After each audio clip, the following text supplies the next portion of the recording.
President, denne interpellasjonen er inspirert av det faktum at norske kommuner i svært ulik grad viser seg i stand til å ta tak i de utfordringene skolen sliter med.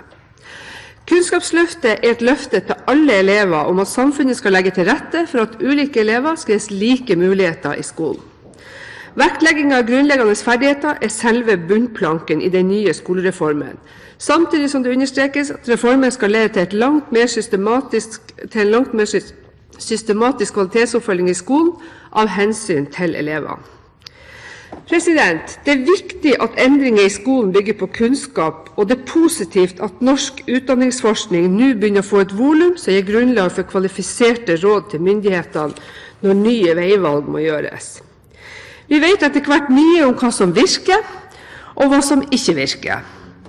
Vi vet mye om hva slags skoleeierskap som løfter resultatene. Vi ser en ny trend i Skole-Norge. De kommunene som mest lojalt gjennomfører Kunnskapsløftet, drar fra de andre kommunene. Suksesskriterium nummer 1 er høye ambisjoner og systematisk kartlegging og oppfølging av elevenes læringsutbytte.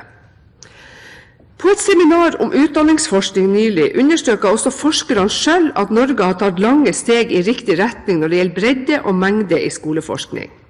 Spørsmålet er hvor flinke vi er til å nyttiggjøre oss forskning, sånn at elevene møter en skole med evne til å lære og forbedre seg der det er åpenbare svakheter. Siste nytt er at flere TV-kanaler har laget reality-fjernsyn fra norske klasserom, og det er det tydeligvis delte mening om og har skapt stor debatt. Debatt er sunt og bør hilses velkommen av alle som er opptatt av skolen. Det faktum at Norge ligger 40% over OECD-gjennomsnittet i bevilgning per elev, men ikke makter å omsette denne økonomiske innsatsen i tilsvarende elevresultater, er kanskje en av de største utfordringene Norge står overfor. Alt for lenge har skolen vært arena for ulike eksperimenter og svingt i takt med ulike pedagogiske moteretninger. Norsk utdanningsforskning gikk lenge på sparebluss, men her er utviklingen heldigvis snudd.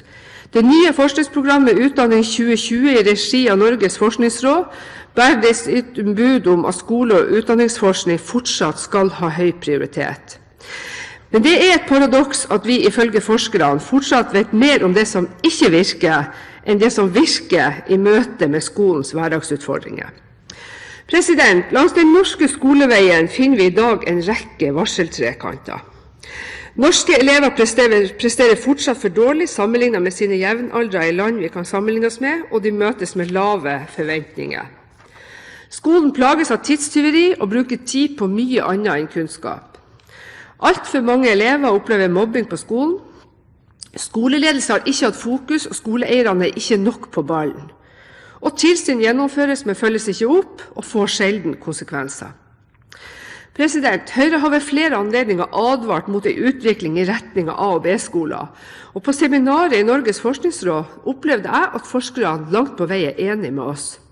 De påviser klar forskjell mellom kommunenes evne til å følge opp når det avdekkes ulike former for svikt i skolen. Når nasjonale tilsyn har avdekket at 70% av kommunene ikke har orden i alle skolesakene sine, er dette alvorlig, fordi elevene er prisgitt den skolen de går på. Noen få kommuner har gitt foreldre og elever rett til å velge skole, men disse kommunene er unntaket og ikke regelen i Norge.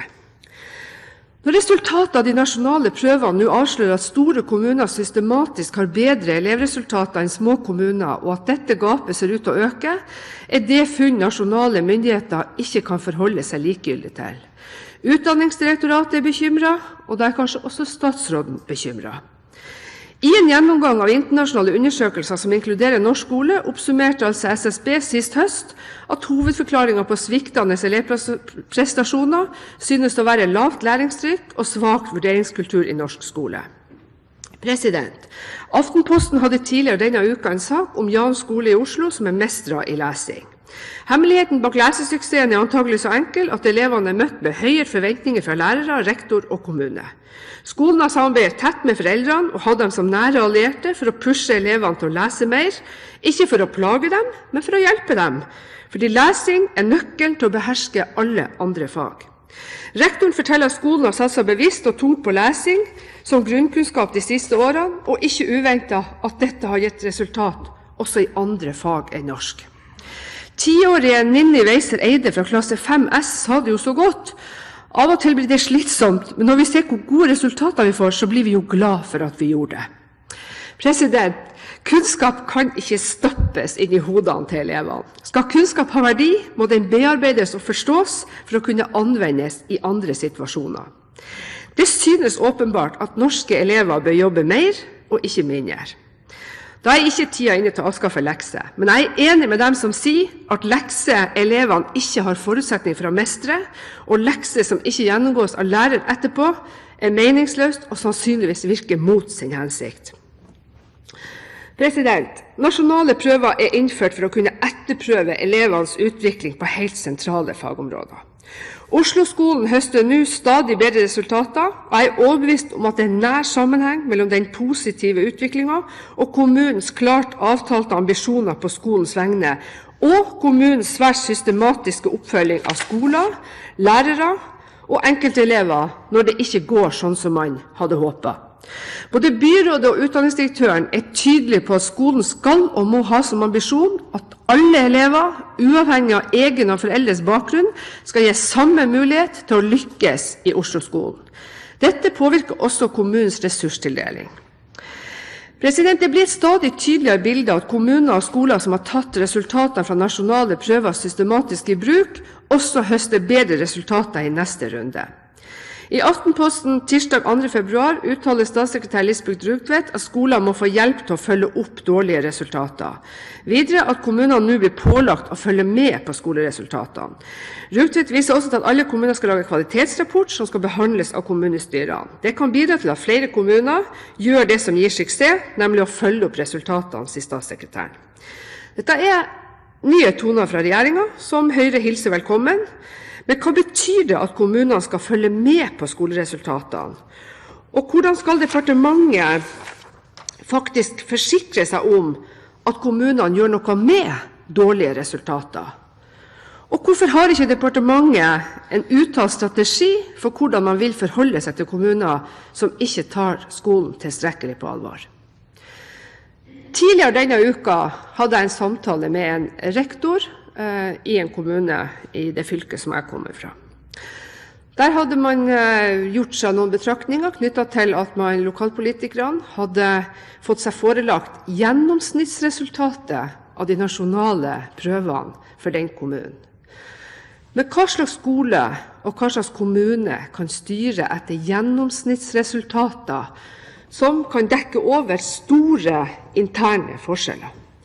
Skal lokalpolitikerne bli gode, så må de vite mer. Vi kan ikke styre norsk skole ut fra gjennomsnittsbetraktninger. Og jeg er redd for at den kommunen ikke er noe særtilfelle. Jeg er redd for at alt det,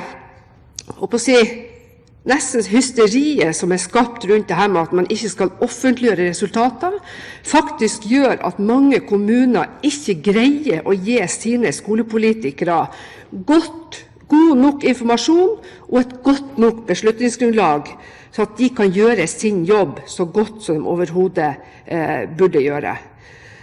Og jeg etterlyser faktisk at statsråden, at utdanningsdirektørene kan gjøre en jobb i forhold til å presisere på hva slags nivå man skal sørge for at lokalpolitikere får tilgang til disse prøveresultatene, sånn at de kan gjøre den jobben som foreldrene håper de kan gjøre, og som er den jobben de må gjøre hvis dette skal være et verktøy som skal komme elevene til gode, og som også skal være til hjelp for den enkelte skole som skal jobbe med sitt utgangspunkt og de problemene eller det man sliter med.